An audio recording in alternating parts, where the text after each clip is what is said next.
bom dia! Você acabou de ouvir e assistir o Dr. Pablo, assunto relevante, importante para nós, e agora você está aqui comigo para a gente falar de algo que nem sempre é agradável, ou acho que quase nunca é agradável, mas é um assunto que faz parte da nossa vida, que vai nos acompanhar, porque pelo menos uma vez na vida você vai viver o luto. E eu não estou aqui sendo pessimista, negativista, né? E querendo impor alguma coisa na sua vida, nem na minha vida, não. É que isso faz parte da nossa vida. Enquanto a gente está aqui, a gente vai sofrer perdas. O que é o luto? O luto ele é um processo emocional. Ele é um processo emocional de a gente vivenciar a ausência, a perda de alguma coisa que a gente ama. Então falar sobre ele é necessário, é importante, para a gente elaborar, né? Se usa muito esse termo, você já ouviu falar? Vamos elaborar o luto, ou tem alguém elaborando o luto. Mas como eu disse que é uma coisa universal e alguém vai pelo menos viver uma vez nisso na vida, é um assunto que faz parte da nossa estrutura enquanto humanos. É importante que a gente fale sobre ele sim, para que a gente compreenda isso que é tão complexo, porque aquilo que a gente ama, que a gente gosta, seja um objeto, seja uma posição social, seja uma pessoa, quando a gente perde, não é bom não, é bem ruim. Então a gente vive o processo de enlutar, que é viver após a perda de alguma coisa. Claro que quando a gente está num lugar gostoso, assim, agradável, a gente não quer trazer esse tipo de assunto, né? A gente está conversando com amigos e aí alguém fala alguma coisa sobre morte e tem gente que pode se sentir desconfortável. O desconforto faz parte, porque ele não é um assunto realmente agradável de se falar, mas ele é um assunto importante. Então é sobre isso que a gente vai falar um pouco. O luto se refere, quando você diz de luto ou enlutar, geralmente a gente pensa na morte de uma pessoa querida. E é isso, claro, é isso. Mas não é só isso. O luto é perder muitas vezes um relacionamento em que você apostou, em que você acreditou. Pode ser um final de uma amizade, uma sociedade, um namoro, um casamento, né, através do divórcio. Pode ser também a perda de uma posição social, uma falência de um negócio que você sonhou, que você imaginou. Pode ser a morte de uma pessoa, claro, próxima. Às vezes a gente fica de luto também por alguém que a gente admirava. E nesse período, né, que a gente fala da Covid, de tantas coisas que aconteceram, a gente enlutou muitas vezes. Por pessoas que não necessariamente faziam parte do nosso convívio, mas que a gente sentiu a dor. E a gente pode lutar também quando a gente sabe de um resultado de um exame ruim, que a gente tem uma notícia ruim, a nossa saúde é abalada. Então existem muitas formas de lutar, muitos motivos, na verdade, corrigindo aqui, muitos motivos para a gente entrar nesse processo do luto. E já que é um processo, então é algo que a gente pode interferir? Com certeza é algo que a gente pode interferir. Mas eu queria primeiro lançar uma pergunta: quanto tempo você acha que dura um período de luto? E as pessoas às vezes tendem a responder isso. Ah, depende, né? Eu gosto de ouvir as pessoas falando sobre isso, então assim, depende. Se é uma pessoa que você gosta muito, se é um parente próximo, pai, a mãe, um companheiro, um filho, um ano, um ano, aí você retoma a sua vida. Eu não quero ser pessimista, mas eu quero ser realista. O luto, ele é quase incompreensível, incompreendido. O que acontece? A gente não marca. A maior parte das coisas que a gente tem na vida, uma gestação, por exemplo, são de 9 meses, a humana, né? 9 meses. Às vezes nasce uma criança prematura, é claro, mas basicamente são 9 meses. E o luto? Às vezes a gente quer determinar, mas a gente não deve determinar. Esse é um ponto muito importante, que eu não queria que você aí que está me assistindo esquecesse. E estou falando para mim também. Então, um mês, não importa o luto, tá? Uma semana, um ano, isso vai depender de cada pessoa, 5 anos ou para o resto da vida. Eu não estou dizendo que alguém que perdeu alguém que ama muito vai ficar uma vida inteira chorando, sentindo muito, mas talvez sinta por muito tempo esse enlutar. Mas como lidar com o luto? Já que ele é um processo totalmente individual, primeiro respeitar essa individualidade. Respeitar a relação que a gente tinha com aquela pessoa e não se cobrar. Uma coisa que eu estava pensando aqui. Às vezes a gente acha e julga que a gente deve sofrer mais pela ausência dessa pessoa e dessa outra a gente deve sofrer menos. Às vezes a gente não entende muito. Uma vez eu ouvi um rapaz, faz muito tempo isso, ele dizendo que a mãe dele faleceu com câncer. Um câncer que perdurou por quase 20 anos. Então, como viveu esse jovem sempre com aquela expectativa da morte e da recuperação da mãe, né? Então, ela ficava muito ruim, daqui a pouco ela melhorava, daqui a pouco ela ficava ruim. Esse é um enlutar também, porque não é só quando a pessoa morre, mas ele vivia num processo de despedida, um processo de ausência dessa mãe, né? E quando ela faleceu, ele sofreu muito. Mas depois de algum tempo, faleceu o melhor amigo dele, num acidente trágico. E ele confessou para mim um dia dizendo assim: eu acho que eu sofri mais com a morte do meu amigo. E eu quis entender por quê. Queria que ele explicasse isso. E ele pôde explicar do jeito dele, que não é o mesmo que vai servir para você e não é o mesmo jeito que vai servir para mim. Ele disse assim: meu amigo era muito jovem. Esse é o motivo.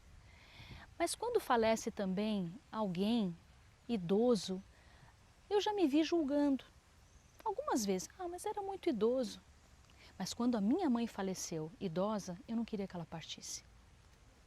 Eu não queria que ela queria que ela estivesse aqui, mesmo muito idosa e sofrendo, né? Então é uma coisa difícil que a gente tem que exercitar muito a nossa compaixão, a generosidade, a empatia. E mesmo quando a gente não compreender muito, a gente simplesmente aceitar. Alguns sintomas, antes de eu falar de estágios do luto, você deve estar aí perguntando, tem os estágios do luto? Eu vou falar deles. Mas antes, eu queria destacar 7 sintomas referentes ao luto, que são muito importantes. Primeiro, óbvio, se eu perguntar, você vai provavelmente já estar pensando aí, a tristeza. Como é que a gente mede a tristeza de alguém? Difícil, porque a gente pode estar triste e estar calado, e estar sorrindo. A tristeza é sua, ela é única. E ela se representa de muitas formas. Com choro físico, né? O chorar, o murmurar, ou às vezes se calar. A tristeza pode se manifestar também em atitudes que a gente, de repente, começa a comer compulsivamente, ou a gente encerra, não tem apetite. O sono excessivo, não ter sono. Mas é aquela sensação constante de ausência de sentido. A tristeza faz parte da vida. A gente não devia afastá-la, mas devia compreendê-la. Outro sintoma é o estresse. Porque aqui eu estou pensando especificamente quando falece alguém. Que seja já uma morte anunciada ou que seja uma morte inesperada, tem uma porção de trâmites, né, e protocolos para que essa pessoa parta. Enterro, velório, cremação, documentação, às vezes transporte do corpo, está num lugar, né, mora em outro. As pessoas parecem que não conseguem ali viver aquela dor, chorar o suficiente, se consolar uns aos outros. Já viu que certas situações não permitem isso? É um estresse, um desgaste. Isso falei de morte. Com relação ao divórcio, por exemplo, tanta papelada e discussão sobre quem fica com o que e quando, e a partilha dos bens e filhos, se tiver, que também causa muito estresse dentro do processo do luto. A outra é o choque, o susto. Quando a gente realmente não espera e a gente leva aquele susto com a morte, o abandono de alguém que simplesmente parte e só avisa e a gente não tem um tempo para se recompor. E é muito complicado. A ansiedade. Bom, a ansiedade é nossa amiga já há muito tempo, né? Então, o que o luto promove de ansiedade? O medo. Nesse período que a gente passou, estamos passando ainda, né, de Covid, muitas pessoas que perderam seus familiares desenvolveram muita ansiedade no processo depois do cuidado com a doença. Ficaram com medo de tudo, achando que Em qualquer momento, em qualquer situação, elas podiam pegar. E a gente não tem esse controle, nem pode, a gente não pode dar confiança, né, e certeza de que vai ficar tudo bem. Outro sintoma é a culpa. Eu perdi um animalzinho de estimação. E quando eu perdi meu animalzinho de estimação, eu estava viajando. E o pior disso, vocês vão entender muito de culpa agora, foi que eu perdi o voo para eu retornar para casa. Então, se eu retornasse naquela data certinha, provavelmente eu pegaria minha cachorrinha com vida. Mas eu voltei 4 dias depois, porque por uma bobagem, eu perdi o voo. Então, quando eu cheguei em casa e eu já ia buscá-la, que ela estava num hospitalzinho, o veterinário me ligou. E ouvir a voz do veterinário naquele momento foi horrível. Quando ele disse, eu sinto muito, eu já sabia a notícia que ele ia dar. E veio a culpa. Se eu tivesse aqui, se eu tivesse cuidado, se eu tivesse feito isso. Quando minha mãe faleceu, também. Acho que eu não passei tanto tempo suficiente com ela. Acho que eu não disse tudo o que eu devia. Eu devia ter feito isso. E se eu tomasse essa medida? E se eu fizesse aquilo? Infelizmente, a culpa é um sintoma também dentro do luto. A raiva surpresa. A gente tem raiva, pode ter, tá? Pode ter raiva de quem morreu. Olha, como é que você faz isso comigo? Como é que você me deixa nessa situação? Né? Raiva da gente, raiva de Deus. Acho que é importante pensar sobre isso. É um processo, né? Ter raiva de Deus. Como que um Deus justo, amoroso, permite que isso aconteça? Faz parte, faz parte. E o medo do que vai acontecer depois, que essa pessoa, que esse emprego, que essa casa, que esse status se foi. Como que eu vou ficar? E aí vem uma noticiazinha, que não é notícia, é uma afirmação. A vida está sempre em movimento. Está bom hoje? Vai passar. Priscila, que negativa? Não. Mas é que vai passar mesmo. Hoje está um dia lindo, de sol gostoso, mas vai passar. A chuva vai vir. E depois da chuva, o sol novamente. Então, está doendo, está triste? Também vai passar. Mas eu não falo isso desvalorizando a dor absolutamente. Né? Existem muitos sintomas físicos também que envolvem esse processo de luto, que é importante a gente falar. Muitos. Então, o que você sente no corpo? Né? Os famosos, taquicardia, falta de energia, fadiga, problemas digestivos, infecções, a imunidade cai. Então, geralmente as pessoas ficam com alguma questão também respiratória. Então, tem vários sintomas que a gente põe a culpa só no lado físico, né? Não, é porque eu não comi direito, é porque eu dormi mal, é porque está faltando vitamina, é porque assim mesmo. Fica difícil a gente realmente bater o martelo e dizer que é o que não é. Mas é comum, sim, que o corpo também grite. Dores musculares, né? A perda de energia é o que mais me chama a atenção. Eu atendi já muitas pessoas que perderam, né, coisas, lógico, como eu estava dizendo, todo mundo perde. E um sintoma que para mim me chama muita atenção é essa falta de energia, de uma certa apatia. Né? Mas aí alguém vai dizer, Priscila, você não vai falar das fases do luto? Então é o seguinte, existe sim uma psiquiatra, se eu não me engano, Elizabeth Kubler-Ross, se eu não me engano, que depois de muitos estudos separou esses cinco estágios do luto. E a gente viveu muito em torno disso, porque era muito compreensível. Apesar de que hoje a gente não se prende mais tanto a isso. Apesar de que eu acho isso bem didático. Explica muitas coisas. Quais são essas fases? Que é importante a gente falar. Elas não seguem uma regra, elas não obedecem, né, cada estágio separadamente. Se não viver esse estágio, não vai passar para o outro, um não depende do outro, não. Mas ela dá uma clareada, ela na verdade é didático para que a gente possa compreender o que pode e não pode acontecer com a gente. O primeiro estágio, é o da negação. Quando eu digo negação, não é que você não acredita que a pessoa morreu. Não é possível. É um jeito. Né? Quando você recebe aquela notícia, você muitas vezes diz, eu não acredito, mas não que você não acredite, mas a dificuldade de aceitar, que é como que pode, de que forma, não é possível. Ele estava tão bem, né? Porque a morte, ela muitas vezes vem sem avisar, às vezes alguma morte anunciada, mas muito, chegar no trabalho, olha, temos que conversar, você foi demitido. Então a negação faz parte daquele jogo de acredito, não acredito, eu não esperava e isso veio acontecer. Depois da negação, a raiva, como eu já falei ali atrás, né? A raiva é um sintoma muito recorrente e essa indignação, esse desconforto. Quando a gente vê alguém falando mal de Deus, por exemplo, a gente não deveria corrigir essa pessoa, mas respeitar que é um estágio que faz parte do processo. Outro é a negociação. Como assim? Você já não viu gente que teve um diagnóstico de um câncer? Não vou mais comer isso, não vou mais fumar, não vou mais beber, não vou mais fazer, vou fazer exercício. Fica negociando, ou é com Deus, ou é com ele mesmo.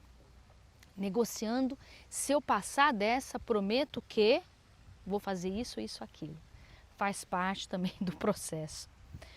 Aí um que é grave, né? É o da depressão. Qual é a diferença entre tristeza e depressão? Quando a gente perde algo, quando a gente está num processo de luto, o chorar faz parte, o entristecer faz parte e o se calar também. Se isso dura muito tempo, a gente deve ficar atento. E aí entra o que eu não falei até agora, a ajuda psicológica. A gente não precisa sofrer sozinho, a gente não precisa carregar tudo sozinho. A gente pode contar com outras pessoas. Eu estou falando do profissional da área de saúde mental? Muito prazer, obrigada. Sim, sem dúvida. Claro que uma rede de apoio, amigos, familiares, uma religião, uma fé muito importante, sem dúvida nenhuma. Mas muitas vezes a gente precisa que alguém nos ouça e que tenha técnicas, ferramentas e recursos que podem usar com a gente, para sair dessa tristeza constante que aí a gente passa a chamar de depressão. Depois do processo de depressão, o último estágio é de aceitação. Como eu disse, vou falar de novo se você perdeu. Esses estágios foram criados por uma pesquisadora, foram aceitos durante muito tempo. Hoje, as pessoas acreditam que a gente não pode se basear nisso, mas eu acredito que é uma forma didática de explicar o que está acontecendo. E a gente pode compreender que muitas pessoas não vão passar por todos esses estágios. Eu não quero aqui dizer que me achar o máximo, dizer, olha, não passei por esse, por aquele e tal. Mas eu lembro bem que o estágio da aceitação foi o que eu mais vivenciei na morte da minha mãe. E acredito muito que baseado na fé que eu tenho, sem dúvida, no conforto, mas uma rede de apoio considerável e a terapia também, que foi muito bacana. Então, aceitação, quando a gente entende, quando a gente, mesmo sem aceitar, a gente aceita. Como assim? Mesmo a gente não gostando, é igual uma comida que você não gosta, né? Olha, eu não gosto disso aqui, mas eu vou comer porque vai matar minha fome. Né? Sei que o exemplo é meio esdrúxulo, mas você está entendendo. Então, aceitação é aquilo quando você não concorda, você não teria essa escolha, né, de maneira espontânea, mas você aceita porque você sabe que é possível e que você pode trabalhar dessa maneira. Procure o apoio das pessoas, né? Há muitos mitos com relação ao luto. Né? Então, às vezes há uma necessidade das pessoas de trazer distração para a pessoa enlutada. Há falas que são, não vamos falar sobre o assunto. Isso são mitos. A gente deve falar sobre o assunto, não de forma exagerada e persistente. A gente deve respeitar o momento da pessoa, até dizer, você quer falar sobre isso? Eu atendi muitas pessoas que perderam familiares, né? Que perderam queridos. E a pergunta é, você quer falar sobre isso? Que parte você quer me contar? Você quer me contar lá atrás das lembranças, do que aquela pessoa deixou como herança afetiva? Você quer me contar e me relatar como foi o acidente, o momento da morte, o pós? O que você quer contar? O que lhe cai melhor contar? E permitir que essa pessoa fale. Quando a pessoa fala, ela organiza. Quando ela fala, ela organiza as suas ideias. Lembrando que nenhum processo é igual ao outro. Nenhum se compara com o outro, é único. Agora, o que fazer quando a dor do luto não vai embora? O que a gente deve fazer, né? A gente deve realmente procurar ajuda. Eu insisto nisso. Então, não, eu vou conseguir e tal. Não, aquela pessoa que está sendo prejudicada na produção do seu trabalho, dos seus relacionamentos, está se isolando. Porque existe um período de calmaria, de quietude, né? Mas a pessoa precisa voltar à sua vida, à sua produtividade, aos seus relacionamentos. E quando ela sente muita dificuldade com isso, a melhor coisa é um profissional neutro que pode realmente estender a mão, os seus ouvidos, acolher essa pessoa e ajudá-la naquilo que ela está sentindo.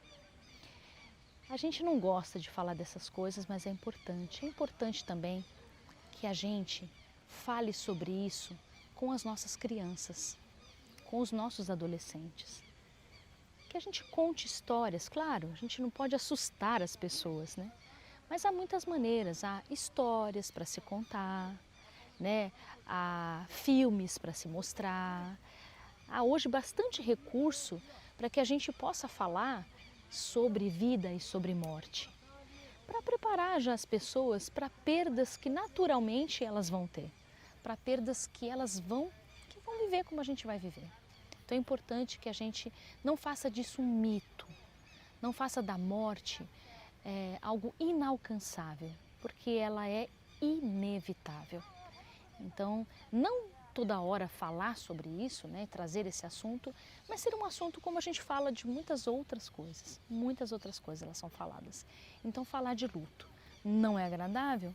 Não, mas é necessário, é importante. Foi muito bom estar aqui com vocês. Eu espero que esse assunto, na verdade, provoque em todos nós uma busca para que a gente saiba dialogar sobre esse assunto, que a gente saiba não ter tanto medo e tanto receio, tanta dificuldade, apesar de ser um assunto que não é dos mais agradáveis, né? Eu quero que você continue aí, porque acho que hoje às 15 horas o nosso programa continua, mas aí no YouTube, ok? Um grande abraço para você.